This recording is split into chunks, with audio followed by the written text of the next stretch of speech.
is the AM News, and I'm bringing you the details right now. Starting with some farmers in Mempeasem, a small farming community in Samreboy in the Western region, are appealing to the president to help them get compensated for large tracts of their cocoa farms destroyed by Akonta Mining Limited without their consent.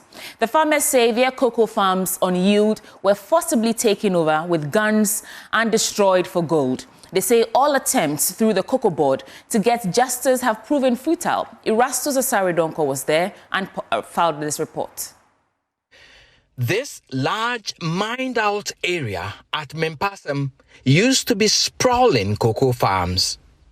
This farmer shows me where his farm used to be. This whole area used to be a big cocoa farm that we've been tending and harvesting for 5, 6, 7 years. What pains me is that they destroyed the farm at a time when the farm has gained one of its biggest yields. He tells me how armed men guarding Akonta Mining's operations in Samreboy forcibly took over the farm and destroyed it after he refused to sell. Akonta Mining ebe krum ha ebe ye adwuma bebre obae na oso kita certificate a echese oso ye adwuma enti Akonta Mining has been mining here for a long time. They told us they have a mining license. I'm a cocoa farmer. Between me and my family, we had more than 50 acres of cocoa farm. Managers of Akonta Mining approached us to sell our cocoa, but we told them, as for our cocoa, we will never sell it for galamsey. One night, we had information they were mining on the farm. I rushed there together with a friend of mine and found them destroying the cocoa. They were destroying it in a manner that was so cruel. In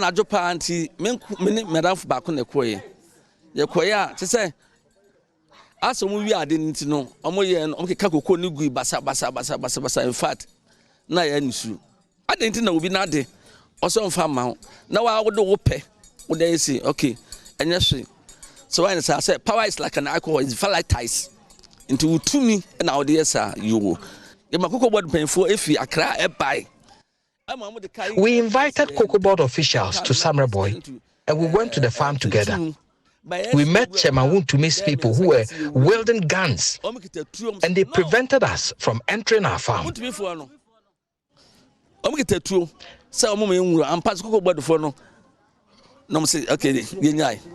Footprints of Akonta Mining's operations are dotted all over Samreboy.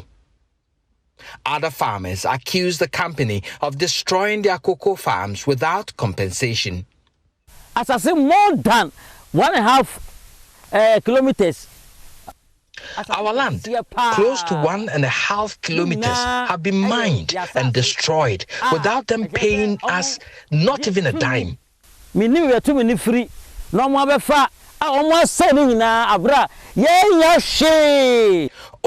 of Akonta Mining Limited, Bernard Enchubosiako, was recently arrested in connection with illegal mining operations. The farmers want President Mahama to step in to help get compensation for their losses. Government should help us get our compensation due us legally.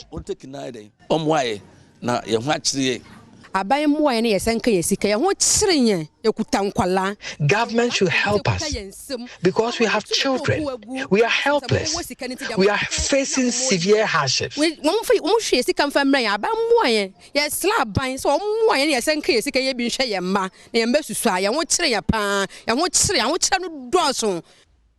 Reporting for Joy News, Erastus Asaredonko, Mempeasem, Samreboy, Western Region. Hashtag No to Galamsey is still very active and is still on, so use your voice to join the call. In other stories, former president of the Ghana Bar Association, Yao Echampong-Boafo, has cautioned the Attorney General and his office against laying charges in the public domain before officially presenting them in court. According to him, it is both unethical and legally inappropriate for prosecutors to disclose the substance of criminal investigations or allegations through the media ahead of formal judicial proceedings. He said such practices undermine the integrity of Ghana's justice system and risks prejudicing potential trials. Nana Boachi Yadom has more from the 20th anniversary celebration of the KNUST Law Faculty. The 20th anniversary celebration of the KNUST Law Faculty was under the theme, Law with Honor, Shaping an Ethical Legal Generation for the Global Market. Several ideas from guest speakers such as Justice Kwabena Twumasi of the High Court pointed at transforming the legal profession through ethics. Speaking to the press, former president of the Ghana Bar Association, Ya Boafo, cautioned lawyers to depoliticize the profession by upholding integrity. There are over 7,000 lawyers in Ghana. Most of them are doing what is right. Most of them are keeping the ethics. But unfortunately, those in the public space are the ones that people used to refer to us. Especially now that most people in politics believe that they need a law degree to have. You have a lot of esquires in politics, and some of them are engaging in behavior that really does not sit well with the way we do things. But I think that the public should be fair to us and look at what lawyers do daily.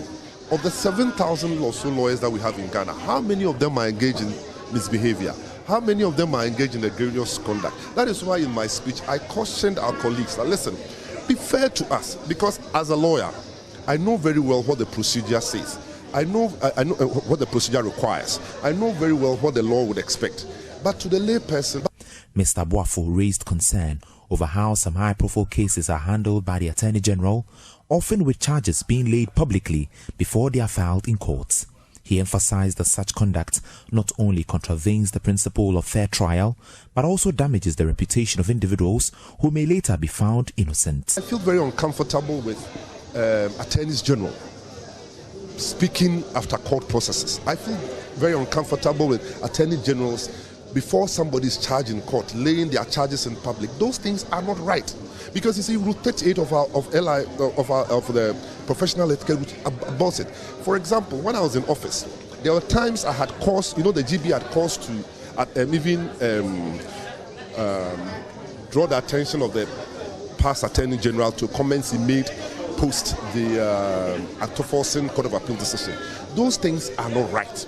I don't want to hear lawyers standing out of court premises giving commentary of matters pending when the judge would not have the right to respond, and the public pick up on that and the judge gets insulted. You get the point. I don't like the fact that attorneys general should be standing in public laying out charges of people who are yet to respond. No, that's not right. I don't like the situation where lawyers come out of courtrooms and then come and run a different commentary based on their political lenses. It does our profession harm. So the issue is true, yes. It's us lawyers who are not being fair to our profession. Unfortunately, that's a very, let me use the word, I'll use a significant minority because people are listening to them. But they don't even form 0.01% of lawyers in practice. The average lawyer in Ghana is doing the right thing. The 20th LSU Week celebration focuses on educating law students on how to uphold ethics while growing in the field. For Joy News, Nana Boachi Yadom, Kumasi. From Kumasi, let me take you now to Cape Coast, because residents in Cape Coast affected by the collapsed building in London Bridge and the ongoing demolition exercise are smiling with hope following a generous donation by the Member of Parliament for Cape Coast South, George Owu Ricketts-Hagen.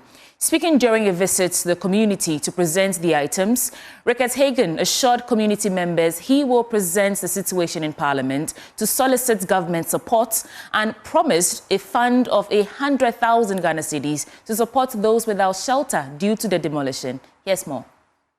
Assuring residents affected by the London Bridge building collapse and demolition exercise of appealing for government support, the Member of Parliament for Cape Coast South, George Owu Ricketts-Hagen, indicated plans to maintain and sustain historic structures in Cape Coast. I think we will be embarking on a project of restoration of historical houses here in Cape Coast. That's what we should be doing. Now, if we tear down the houses, this place will become a building site. The whole of Cape Coast will be a building site. So we will take people out of the houses they live in if they are fragile houses, and we look at a proper plan on how houses will be restored here in Cape Coast. That will be the approach, restoration of old houses. And we'll be putting a team together to do that job. But this week, I will bring this to the attention of Parliament.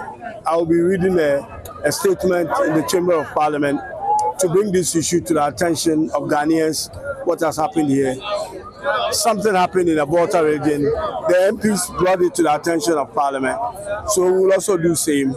And then we'll be soliciting help, because this is not just one day help that we're going to give to people. You can feed them today, but what will they do tomorrow? You know, we can give them blankets and all that, but we're looking at long term. The MC for Cape Coast, George Justice Arthur, applauded the MP's generous gesture and affirmed the MP's plans of preserving and maintaining historic buildings in Cape Coast. This has been his trait. It's something that he's been doing over the years. So if it has happened within his constituency and has demonstrated this level of commitment and empathy, I mean, it's very good. And I agree with him that some ancient building must be maintained and we need to do restorations. So we will all collaborate and make sure that we restore most of the buildings, ancient buildings that has historical antecedent in this metropolis. And amount of money is also donated. It's indeed a welcoming news. We will make sure we utilize it as much as it can, so that the people who have found themselves in this devastating state will be satisfied in another way. Some beneficiaries of the donation shared some words of gratitude.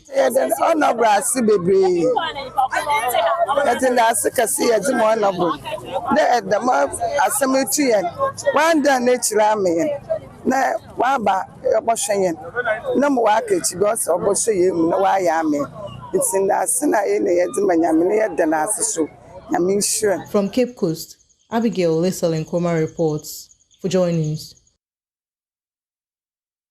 A professor in educational leadership at the Institute of Educational Planning and Administration, Professor George Owu, has commended government's commitment to promoting public-private partnerships regarding education. He shared this during the launch of the maiden scholarship scheme of the Daniel Into Obi's Foundation. According to Professor Owu, although government has made several strides to improve education in Ghana, the efforts are not enough to promote access to and equity in quality education, rather. Hence, the need for private collaborations and contributions in helping the needy Ghanaians have access to quality education. The Central Regional Director of Education, Dr. Juliet Dufie-Otame, described the maiden scholarship instituted by the Daniel Into Obi Foundation a timely intervention. The establishment of this foundation is a powerful and timely intervention. And today's ceremony signals a commendable commitment to nurturing the potential of brilliant but underprivileged students across Ghana. In a world where access to quality education remains the gateway to opportunity, equity and national development, the Daniel Into Obi Foundation has stepped forward to bridge the gap that often exists between talent and opportunity. By supporting deserving students in tertiary institutions, the foundation is not only alleviating financial burdens, but also investing in the future leaders, innovators, and change makers of our country. I salute the vision and generosity of the founders, trustees, and supporters of this foundation. The Daniel Into Obi Foundation is a foundation committed to education, community development, and youth empowerment. Elizabeth Obese, the president of the foundation, highlights the significance of the scholarship. The maiden scholarship, the foundation is awarding 26 scholarships to scholars from 6 political regions and then 8 tertiary institutions. University of Cape Coast, Kwame Nkrumah University of Science and Technology, University for Development Studies, University of Health and Allied Sciences, CK Tedam, University for Technology and Applied Sciences, and then Savannah College of Education, as well as Kumasi Technical University. These are where the 26 students are coming from. Out of the 26 students, 11 are female and then 15 are male. A professor in educational leadership at the Institute of Educational Planning and Administration, Professor George Owu, lauded the scholarship scheme, acknowledging government's efforts in enhancing access to quality education. One thing that is very commendable is the fact that unlike other scholarship schemes, foundations that are limited to communities, the Daniel Ntu Obisi Foundation cuts across the country, awarding scholarships to people from different regions and across disciplines and institutions. And so we say a very big thank you to them. From Cape Coast, Abigail Nkrumah reports for Joy News. Now, imagine walking about 5 kilometers to attend to basic health needs like malaria or headache at a referral health facility. Pregnant women who are in labor sometimes are unable to make it. They sometimes deliver on the road, and this has been the ordeal of the people of Brutu community in the Nandom municipality of the Upper West region. However, health resource partners have put smiles on their faces by constructing and commissioning the CHIPS compound for the Brutu community. Joy News' Upper West regional correspondent Rafik Salam reports from Brutu. The people of Brutu community in the Nandom municipality of the Upper West region have for decades been living without any health facility. Residents of the community have to walk about 5 kilometers to the St. Teresa's Hospital in Nandom to access basic health services. The St. Teresa Hospital is the last referral health facility in the municipality, hence its busy nature. Pregnant women and even those suffering from a simple headache in Brutu will have to cover the 5 kilometers distance to seek medical services. An ordeal shared by the Assembly member, Patrick Nyoro, with Joy News. During the rainy season, there is always a flood. There is a valley on the way. People find it difficult to go to the main hospital during the rainy season. Sometimes the pregnant women doesn't get there. When they are in labor, sometimes they give birth on the road.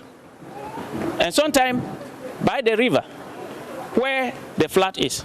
However, through the community's initiative of writing proposals to the government and non-governmental organizations, health resource partners came to their aid by providing all materials to build a befitting CHIPS compound for the community. Country Director of Health Resource Partners, Jeremiah Wonino-Nyozagli, shared how the project started and what the organization seeks to achieve. So the community actually wrote a proposal to health resource partners seeking for support to build a CHIPS compound like this. So the proposal was reviewed, examined, and eventually it was approved, and we built this facility. And after we built the facility, the community again wrote up telling us that they needed medical equipment if we could support again. So the proposal went through the board again, it was analyzed, then it was approved again, and we supplied the medical equipment. Nyewala Telma is a community health nurse in charge of the newly commissioned CHIPS compound. It will help her and other pregnant women in the community to have easier and quicker antenatal services. I am really happy for having this facility in Brutu community, and I know it's going to help me a lot because moving from here to the hospital is very far, and getting a means from Brutu here to Nandom Municipal Hospital is very far. So this place being close to me, it really helped me attend my antenatal regularly and prevent further complications in pregnancy. The commissioning of the CHIPS compound brought relief and smiles on the people, and they showed their appreciation and joy. Reporting for Joy News, Rafik Salam, Brutu, Nandom. We get into our business update now, starting with a look at the commodity market.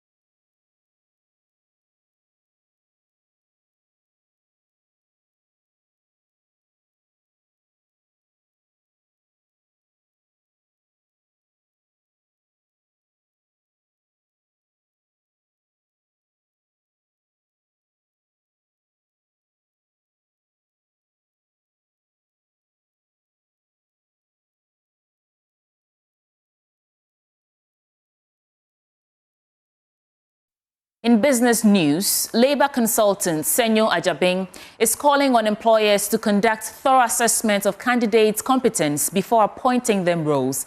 This, he says, is essential to avoid disputes related to unfair terminations, especially following probation periods. His comments come in response to the Bank of Ghana's recent justification for terminating the appointment of certain individuals recruited after December 7, 2024. Speaking to Joy Business, Mr. Ajabing emphasized the shared responsibility of both employers and employees in ensuring a smooth recruitment and probation period.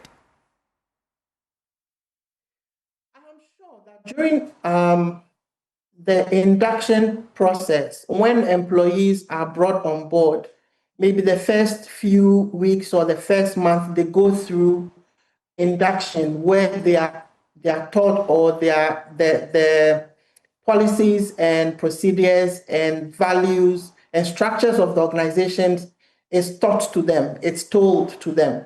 And it is at this point that an employee needs to understand what exactly the employer wants, to understand the role they are supposed to play. And for employers, it is important, really, really important, to check the background of the employee and to assess the competency of the employee properly, so that when you confirm the employee, then exit processes become subject matter of law properly.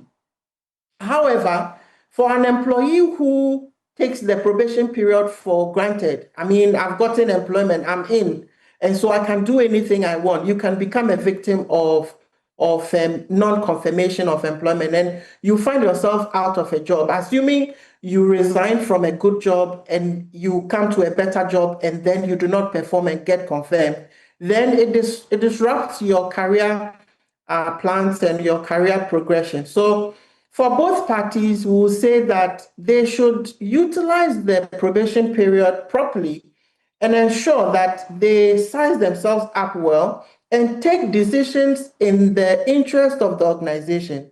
Otherwise, then we have bad employees going through and becoming, confirmed employees, or we have a situation where you don't get the right people. And let's always keep in mind that the recruitment and selection process terminates at the point of confirmation after the probation. Moving on in business, the Ghana Union of Traders Association, that is GUTA, is calling on governments to consider a 40% local content participation in its Big Push program. The Big Push initiative, it's one of President Mahama's industrial policies, and it seeks to develop infrastructure and maximize investment in the country's manufacturing sector. Remarking to this, President of the GUTA, Dr. Joseph Obeng, stated that Ghana's economy will be dependent on the involvement of indigenes. We'll tell you more. Ghana, no doubt, is the best in terms of manufacturing in the whole of the world, and that we have to take opportunity to work with them and then understudy them. And that's why we'll appeal to government to find a way that the Chinese manufacturers that are coming are partnered with the locals, even if it is about 40% by law and all that. It will enable us to be able to understudy them, because that's the way to go. We have to enhance on our productivity, and how are we going to do it? Most of us, the traders, we want to migrate from trading to manufacturing, because we see that that is the surest way to go. We cannot continue to be importing the goods whilst we have the capacity to produce here. It will take some of the stress from us and all that. And so coming face to face with investors, the caliber that we've seen here today is very, very important, and government should continue. And then whilst we are talking about this, government should also start creating the space. If you want to industrialize, how do we go about it in the ease? Because ease, time and cost of doing business is what we call the trade facilitation. If you don't have it in the 24-hour economy, then what are we doing? So government should do everything to create the space, create the industrial parks and all that. So those of us in the trading space, when we want to go into manufacturing, we just acquire this industrial park, and there we go. So let's wrap up the business update with a look at the currency market.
And that wraps up the first belt of the news belt on the AM show. Coming up next is AM Sports, anchored by Haruna Mubarak.